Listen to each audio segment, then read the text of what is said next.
Ternyata sebagian besar latar belakang pekerjaan anggota DPR RI ini adalah pebisnis. Maka sangat mungkin dan sangat mohon dimaklumi jika nasib petani ini tidak menjadi prioritas utama bagi perwakilan rakyat kita. Pertanian sudah menjadi tulang punggung masyarakat Indonesia sejak berabad-abad lamanya. Sebagian besar penduduk Indonesia menggantungkan hidup dari sektor pertanian. Itulah mengapa Indonesia disebut sebagai negara agraris. Padi merupakan salah satu tanaman pangan yang menjadi komoditas terbesar di Indonesia. Namun demikian, semakin tahun produksi beras semakin menurun, karena hasil produksi padi juga menurun. Hal ini disebabkan karena perubahan iklim dan menurunnya kualitas tanah karena kekurangan bahan organik.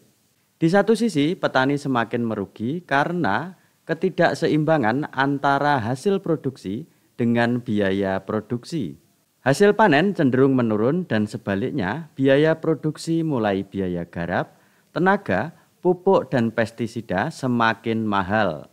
Ditambah lagi dengan harga jual gabah kering sawah yang tidak berpihak kepada petani. Harga beras mahal, tetapi mengapa harga gabah justru lebih rendah dari harga bekatul? Tanyaken napa? Karena kebutuhan pupuk dan juga pestisida yang semakin tahun semakin meningkat, menciptakan atau mengakibatkan Indonesia bergantung kepada negara-negara lain. Coba kita cek datanya, dari mana saja Indonesia mengimpor pupuk selama ini. Indonesia pada tahun 2021 mengimpor pupuk dari berbagai negara yang mencapai angka 8,12 juta ton. Dari mana saja? Inilah datanya. Yang terbesar ternyata di tahun 2021 Indonesia mengimpor pupuk dari Kanada. Yang kedua terbesar yaitu dari Tiongkok.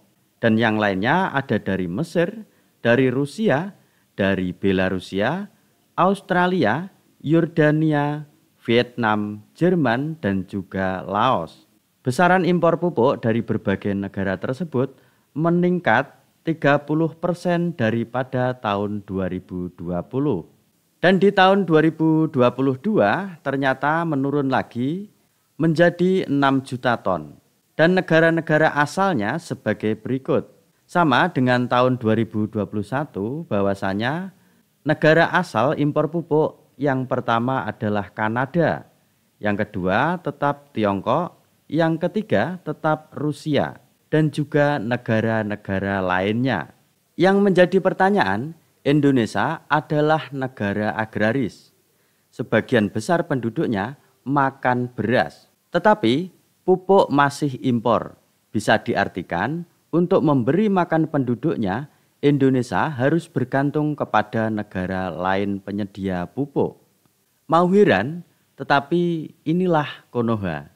Tidak bisakah para pejabat atau para petinggi negara, bahkan juga wakil rakyat, membuat program yang betul-betul memperhatikan nasib petani? Karena ini menyangkut ketahanan pangan negara, jika petani tidak diperhatikan, maka semakin jauh negara kita dari cita-cita berdaulat pangan. Kalau kita mau berpikir, sudah banyak di Indonesia ini masalah-masalah yang mengancam terkait dengan ketahanan pangan ataupun kedaulatan pangan. Di antaranya adalah lahan pertanian yang semakin menyusut. Jumlah petani semakin sedikit dan produksi beras juga semakin merosot. Apa enggak ada wakil rakyat di Indonesia ini yang memikirkan tentang hal tersebut? Minimal membuat program bagaimana caranya pertanian di Indonesia ini tidak lagi ketergantungan dengan impor pupuk dan juga beras. Contohnya, program mengolah sampah menjadi kompos, guna mengurangi ketergantungan pemakaian pupuk kimia sekaligus memperbaiki kualitas tanah. Apakah bisa? Menurut saya sangat bisa kita cek data persampahan di Indonesia. Kalau kita membaca data ini bahwa komposisi timbulan sampah di Indonesia berdasarkan jenisnya, pada tahun 2022 yang terbanyak adalah sisa makanan, mencapai 40,64%. Dan ini merupakan salah satu bahan organik yang artinya bisa dimanfaatkan untuk menjadi kompos. Dan ini ada data lagi yang menyebutkan bahwa proporsi rata-rata sampah makanan di Indonesia rentang waktu tahun 2000 sampai tahun 2019. Yang pertama didominasi oleh sampah dari padi-padian yang mencapai 44%. Melihat data-data tersebut, sangat mungkin mengolah sisa makanan atau sampah organik menjadi kompos. Tetapi entah mengapa hal ini belum terpikirkan oleh mereka, para wakil rakyat. Atau jangan-jangan para wakil rakyat kita ini tidak paham soal pertanian, sehingga abe terhadap nasib para petani. Mari kita cek datanya bersama-sama. Sebenarnya apa sih latar belakang dari para wakil rakyat kita? Ternyata sebagian besar latar belakang pekerjaan anggota DPR RI tahun 2019 sampai tahun 2024 ini adalah pebisnis yang mencapai angka 55%. Jadi separuh lebih itu adalah latar belakangnya sebagai pebisnis. Nah, kalau menurut data ini sudah gamblang kan bahwa latar belakang dari anggota DPR RI atau wakil rakyat kita tidak ada yang petani.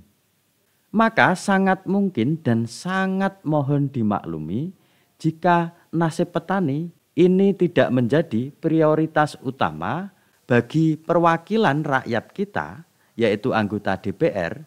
Tentunya mereka akan lebih sreg ngomong soal program atau kebijakan, membahas kebijakan-kebijakan yang justru berpihak kepada para pebisnis. Karena itu merupakan latar belakang dari 50% plus para wakil rakyat kita.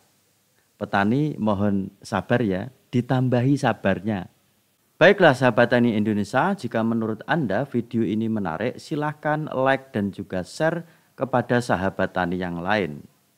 Jangan lupa subscribe dan bunyikan loncengnya untuk tetap berdiskusi terkait pertanian ramah lingkungan dan berkelanjutan. Go Organic, Save Ecosystem.